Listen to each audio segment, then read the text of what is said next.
Hey everybody, we're going to get started here in just a minute. Let's give it a couple minutes so other people can join.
If you're signing on, we're going to give everybody a couple more minutes to give everyone a chance to get signed on.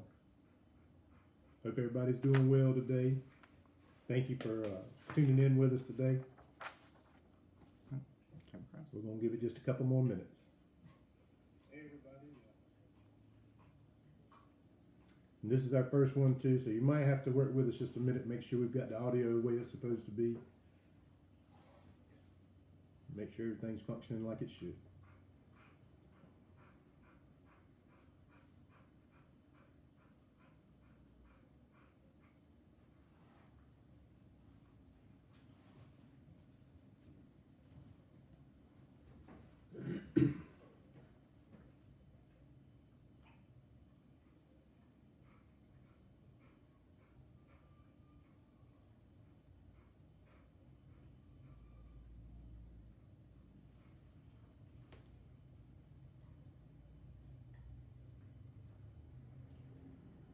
I'm going to give it about one more minute or so.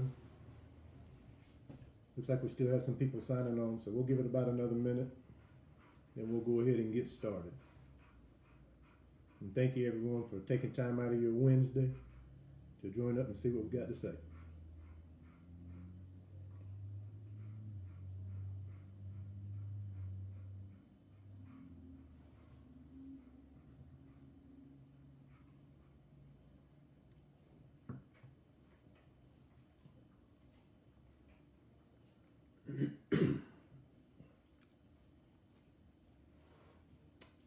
All right, so we'll go ahead and get started.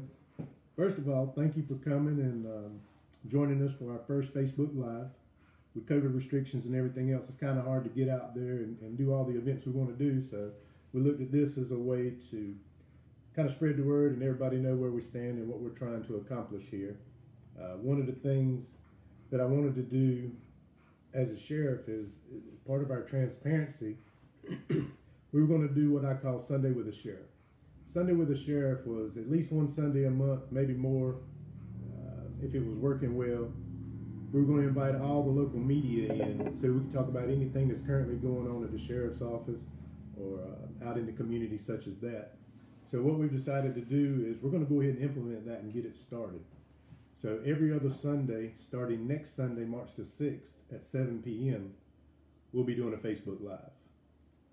In addition to the Sunday with the Sheriff, the other thing we wanted to do was once a quarter, myself and the senior staff will go out to all four sides of the county, north, east, south, and west, and we pick a venue and make it available for where all the average citizens of the county can come and they could ask me, the senior staff, any question they want to ask, sort of like this, ask me anything we're doing today. And part of that, you know, if myself and the senior staff didn't have the answer right then, we could get your contact information and we would get you the answer to that question. But we want to go ahead and get that started. So every other Sunday starting next Sunday, March the 6th, and of course we'll put this out on our Facebook and share it out. But be ready to come in every other Sunday at 7 p.m. and see what we've got going on.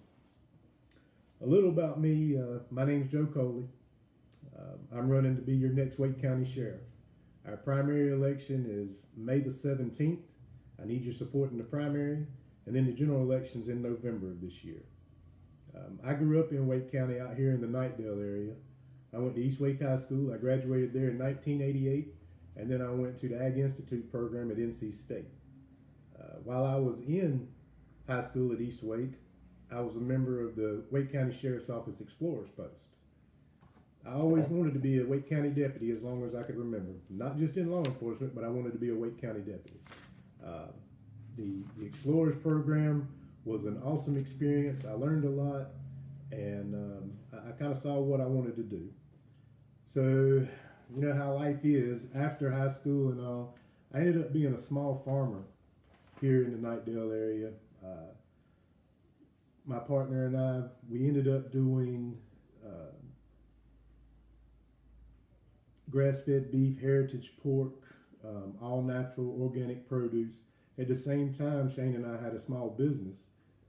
We specialized in rainwater harvesting and environmental landscape solutions. Being a small farmer and being a small businessman, I learned the value of knowing how to budget, doing payroll, and working with others to achieve a common goal. Because if we didn't make our budget, we all went hungry. So after that, you know, we kept doing that. And about 2008, when the economy went down, I decided it was time, and before I got too old, to go ahead and live out my dream of going to work with the Wake County Sheriff's Office. So I made contact with them, and I started at the Wake County Jail. I worked at the jail for about a year, and I learned a lot. I went from being a businessman to learning how to talk to people, learning where people were coming from, and met all kinds of people from all walks of life. But I did that for about a year, and then I was able to go through the academy. I went through the Sheriff's Office Academy. I was about 40 years old, so it was long, it was hard, but it was one of the best experiences of my life. So after going through the academy, I did a 12-week field training program. I rode with an experienced deputy for 12 weeks. I learned the ins and outs and learned how to be an effective deputy. After that, I was assigned to the courthouse over here at Wake County. I got to see how the legal system works. Worked hard. I made some good relationships with both the DAs, the judges, and the attorneys out here. After that, I was assigned to patrol. As a patrol deputy, I worked on the east side. Eventually, I became a master deputy on patrol, where I patrolled the entire east side, which was basically Knightdale, Wendell, Zebulon, up into Roseville, down towards Garner. I did that. I loved my job. I got to meet all sorts of people. I got to really help people. It was not uncommon at all for someone to come by the house that I didn't even know because they'd see the patrol car and they would ask me some advice or how they could handle something. And that meant a lot to me. In 2018, my father became very ill with Parkinson's and dementia, and so I took medical leave and took care of him, helped take care of him until he passed away. While I was on medical leave, I was watching what was going on at the sheriff's office. I was listening to the deputies, and most importantly, I was listening to the public. I was hearing some things that I didn't really like, and I made the decision that it was going to be hard for me to wear that uniform with the same pride that I did at one time. So in April of 2019, I left the sheriff's office. One of the hardest decisions I ever made, and it hurt me deeply, but I made the decision and I left. And after that, I had a judge who reached out to me and told me I should think about running for sheriff. I thought about it long and hard. I talked to family. Shane and I talked about it. I talked about it to some deputies and some people out in the community, and I got a lot of encouragement to run for sheriff. And so the more I just thought about it, I decided to go ahead and do it. After leaving the sheriff's office, I did a little short stint part-time at RDU Airport Police, and I'm now with North Carolina State Capitol Police. I'm a sergeant there over patrol. I'm also over the vehicle fleet. I'm an armorer, and I assist with the firearms program. I love my job. I have a good job. It's a lot different from the sheriff's office, but that's a good thing because I went from being out in the county to working downtown Raleigh for the most part, and I'm learning a lot of other people, and I'm learning how our state government works. I'm learning how all of our local government works, and it's been a great experience. In a nutshell, the reason I decided to run for Wake County Sheriff, As I told you, I didn't really like the way the sheriff's office was going. I didn't like what I was hearing from the community. But this campaign's not about me. It's not about adding a title. It's about the safety of the citizens of this county, the deputies, the detention officers. And it's about the safety of anyone who lives here, works here, visits, or even drives through our county. This is the capital county. This is 2022. And it's time for a modern professional sheriff's office that reflects our community, all of our community. I've reached out all across this county and I've met a lot of people, and everybody wants the same thing I do. They want a sheriff's office that we can all be proud of. And as your sheriff, I'm telling you, that's what we're going to have. We were able to go through, we pulled out some questions that people had posted on our ads and on our Facebook page. I think we've got 9 questions. And if you have any questions, go ahead and put them in here. We've got someone monitoring, and I'll try my best to get to them today. Any questions I don't get to today, again, we'll be back March the 6th, and I'll answer every question I can. And every answer I give you is going to be straight from the heart. So what's the first question? What is your position on felons getting voting rights reestablished? So my position on felons getting their voting rights reestablished, as your sheriff, the sheriff does not make laws. The sheriff uses the existing laws to protect the community. On a personal note, as long as they have fulfilled all the conditions set forth by a judge, I don't personally have a problem with it. But again, that's one of the things where you'd have to have the law changed. What's the next? All right. How do you plan to address violent crimes being solved and convictions above the rates they are now in Wake County? One of the first things we've got to do is hire and fill open positions. The last number I heard, there's currently roughly 200 positions open. When I was a patrol deputy out here, we had 4 platoons. Each platoon had as many as 24 deputies. Now you're lucky on a good day or night to have 8 deputies. We've got to fill those positions for several reasons, but as far as this question goes, with 6 to 8 deputies, if you have a crime, especially a violent crime that occurs, you don't have enough deputies to really get out there, talk to witnesses, talk to the public, and get valuable information that they in turn hand over to the investigators so that they can build their case. We have to fill those positions. We've got to be able to get that information. On the other hand, right now, they're so short, your investigators are not able to work the existing caseload they have. They're swamped, they're overrun with cases, and they're being pulled away from their normal duties to assist patrol and to fill the open positions at the courthouse. They're so short in the courthouse that a lot of your investigators are getting in uniforms and working security stations in courtrooms. They're not going to be able to build cases that would be worthy of giving to the DA. As far as the conviction rate of the district attorney's office, we have no control of that. I can't even get the numbers and everything. But what I can tell you is by getting those positions filled and getting quality deputies to fulfill those positions, we'd be able to build cases that would be worthy of handing over to the DA's office of quality to where they could get their conviction rates up. How will you work with social programs to help mitigate the revolving door at the jails? So I told you I started in the jail. So I know what it's like to walk in those shoes of a detention officer. I know what I saw there. I think one of the best ways to slow down that revolving door, for one thing, we've got to start with the juvenile age and the younger incarcerated. One of the big plans that we have, where the current detention center is over on Hammond Road, directly across the street, there's a building that we call the Old Annex. The county already has that building. The sheriff's office already maintains that building. When I was a detention officer, that building was used for sort of like a medical pods. Someone with diabetes, heart conditions, things like that would go over there. It's still a secure facility. It's still in good working order, being regularly maintained by the county. One of the things that I have planned to do is to utilize that building.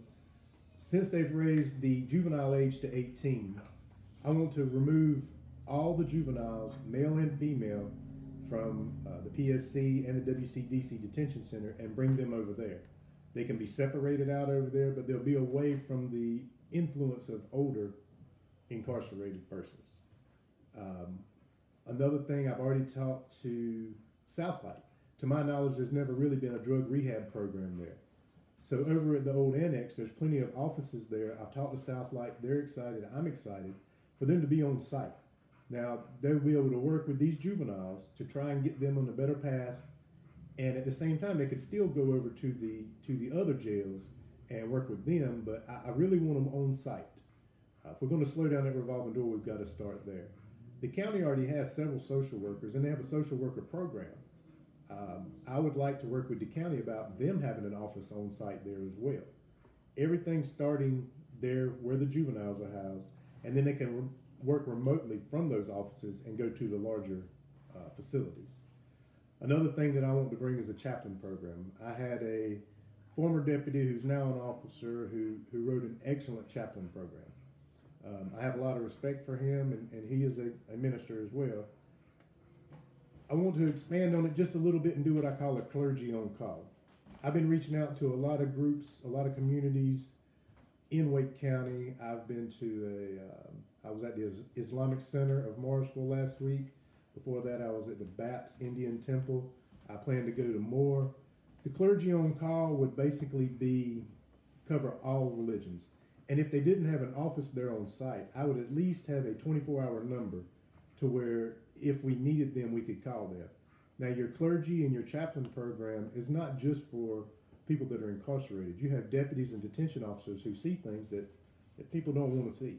And they may need someone to talk to. When I worked in the jail, I can remember people wanting to speak to their ministers and such.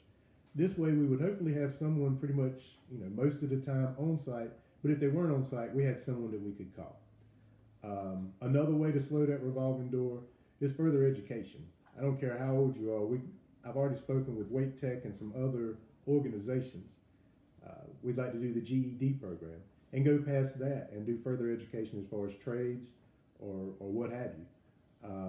Statistics show that anyone who gets an education, whether it be 2-year, 4-year, or whatever, past a high school degree, the percentage drops tremendously as to whether they're involved with law enforcement in the law or not. So any of that would definitely help a lot. And I think all those things combined would definitely help slow that revolving door. All right.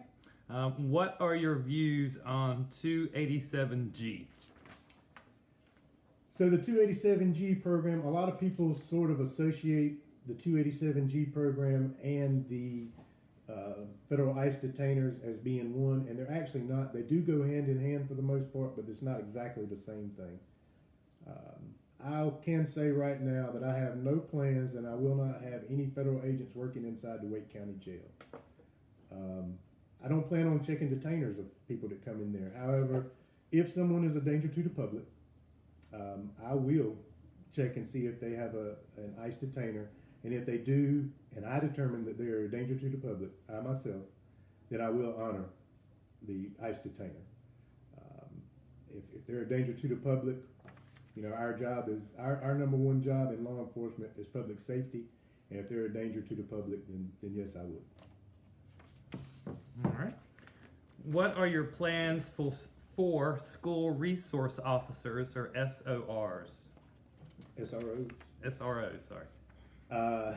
As far as the SRO program, that seems to be a sort of hot topic, a touchy subject with some.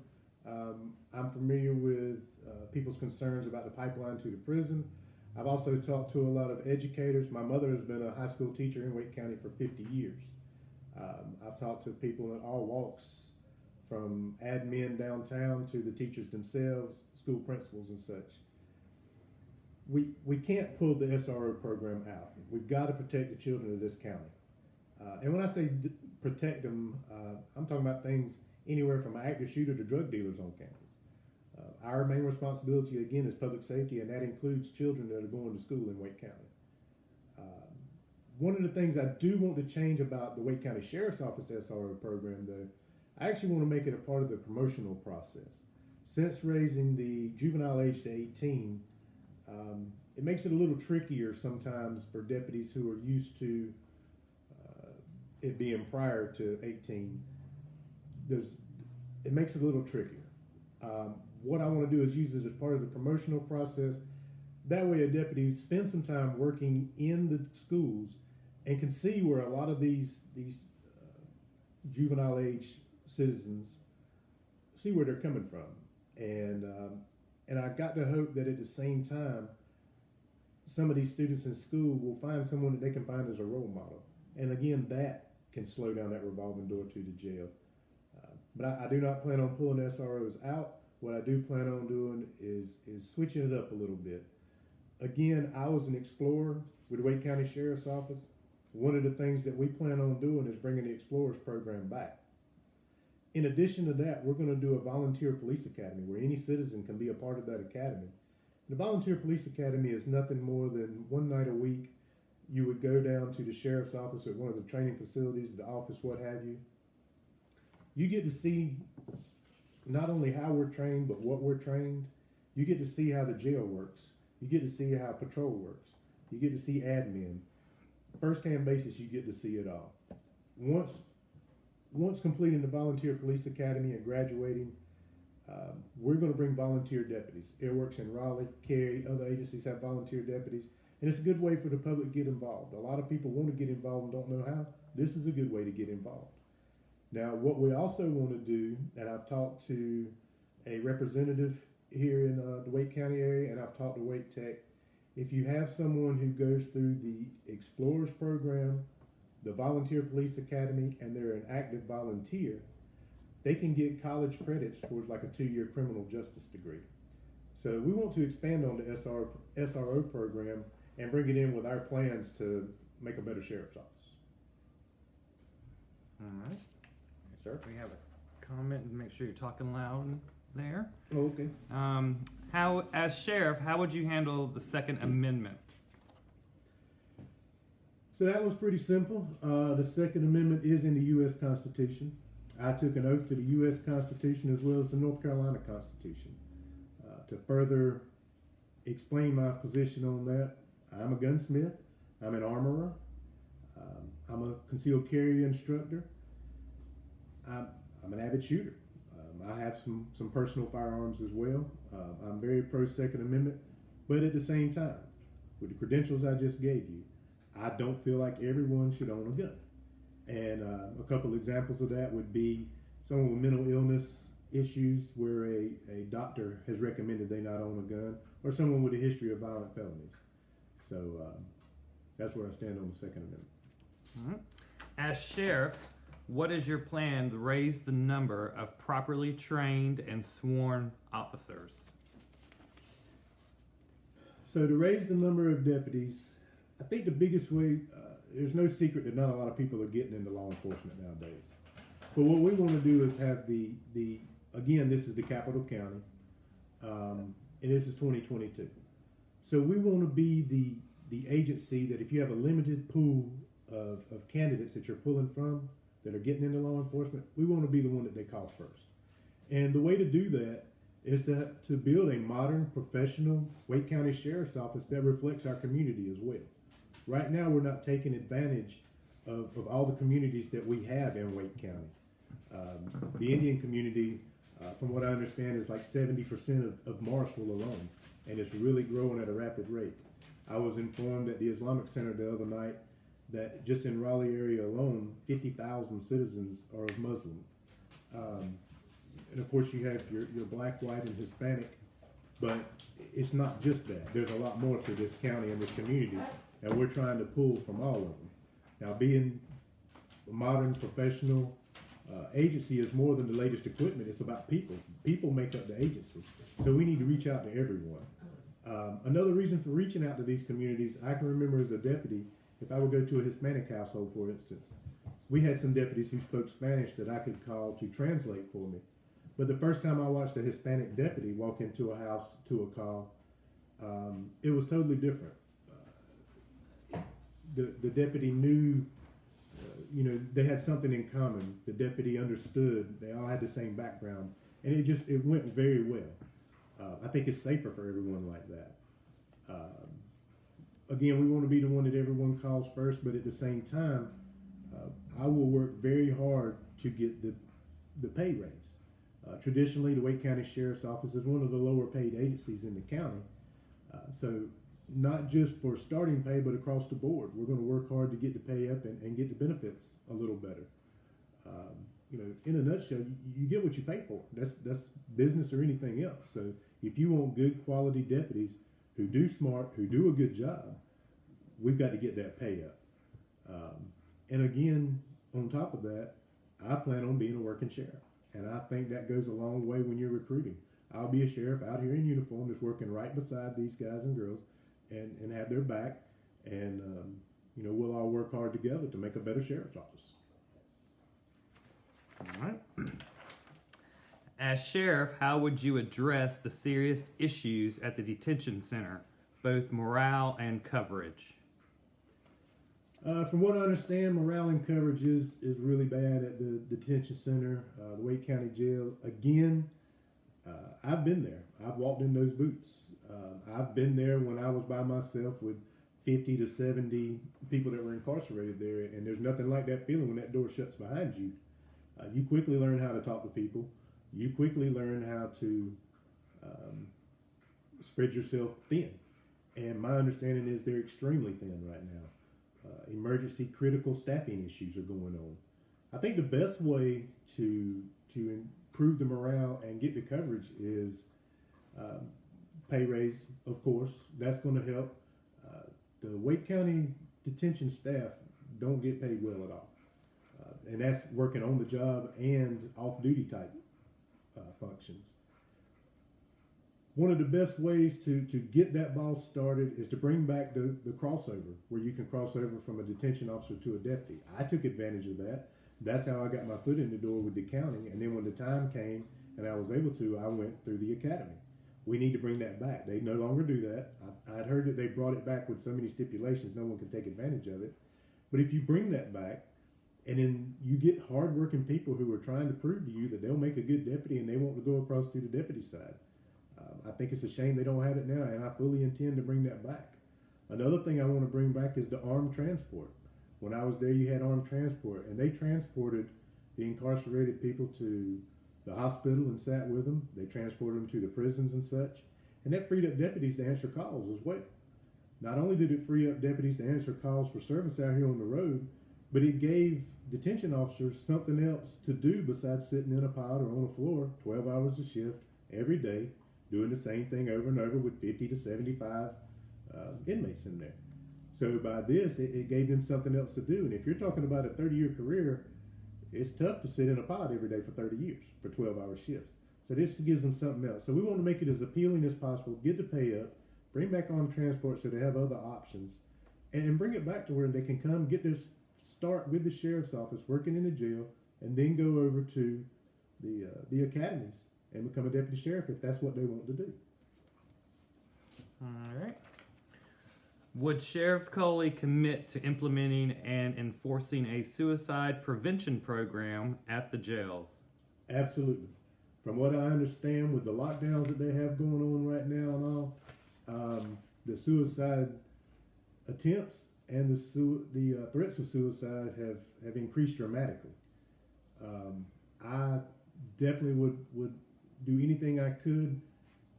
I went to crisis intervention training as a deputy sheriff. Crisis intervention training is a week-long class. In that class, you talk to people from the healthcare field, mental illness field, people who've been through the process. You learn a lot, and it's a week-long class. One of my goals, and one of the things that I definitely will do, everyone who works at the sheriff's office, whether they are a deputy or a detention officer, will be CIT certified. In the end, if someone is a resident at the Wake County Jail, they're not only in my care, they're my responsibility. So I feel strongly about that. All right, so we did get a question to come across. It's from John Smith, and he wants to know, what are your priorities if elected for deputy morale? My priorities for deputy morale, my first priority is to hire deputies, good quality deputies. again, the best way to improve morale there is to work alongside the deputies, be open with the deputies. If I'm going to be open to the public, have an open door policy and transparent, I need to do the same with the deputies. Just like a citizen could come at any time, knock on the door and come in and speak to me or call me on the phone, a deputy can do the exact same thing. Another thing to get the morale back is to bring the pride back, bring the family back. When I was there, we truly felt like family. I'm understanding now that it doesn't feel that way anymore. We will be a family again. We will be the shining example of law enforcement in the state of North Carolina. I've seen people in the past who took pay cuts to come to work with the Wake County Sheriff's Office. And that's my goal. If nothing else, I want people to want to be a Wake County deputy. Because if they want to be a Wake County deputy, they're going to do their job with pride and they're going to take care of the citizens of this county. And one of the biggest ways to get morale back is let a deputy be a deputy, a professional law enforcement officer. No more questions. No more questions. Mm-hmm. Well, thank you again, everyone, for joining in. Again, we're going to do this every other Sunday, starting not this Sunday, but next Sunday on March the 6th, and it'll be at 7 p.m. We're going to go ahead and start our Sunday with a Sheriff program. If you want to, this is going to be posted on the site. Feel free to send us more questions. I'll answer as many as I can next Sunday. Again, thank you for coming. Stay safe and God bless.